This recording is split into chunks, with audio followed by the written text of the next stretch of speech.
অসুস্থ। আজকে বিএনপির ভারপ্রাপ্ত চেয়ারম্যান তিনি খুব দ্রুত দেশে ফিরবেন।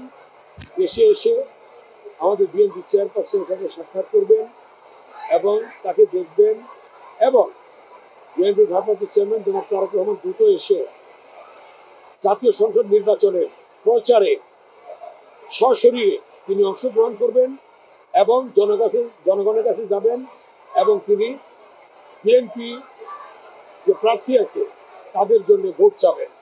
এবং তিনি দেখেছেন তার উদারতা, যে বিগত 16 বছর আন্দোলনে যারা অংশগ্রহণ করেছে সে সকল দলকে নিয়ে জাতীয় সরকার গঠন হবে, এই কথা তিনি উল্লেখ করেছেন। অতএব তিনি খুব দ্রুতই আমাদের মাঝে ফিরে আসবেন। আজকে জানেন দেশনেত্রী বেগম খালেদা জিয়া জাতীয় ঐক্যের প্রতীক, দেশনেত্রী বেগম খালেদা জিয়া স্বাধীনতা সার্বভৌমত্বের প্রতীক। অতএব দেশনেত্রী বেগম খালেদা জিয়াকে ছাড়া স্বাধীনতা সার্বভৌমত্ব যেমন চিন্তা করা যায় না, ঠিক তেমনি ভাবে জাতীয় ঐক্য চিন্তা করা যায় না। তাই দেশনেত্রী বেগম খালেদা জিয়ার উপস্থিতি এবং তার সুস্থতা অপরিহার্য। আমি যেটুকু জানি যে খুব দ্রুত তিনি দেশে ফিরবেন ইনশাআল্লাহ।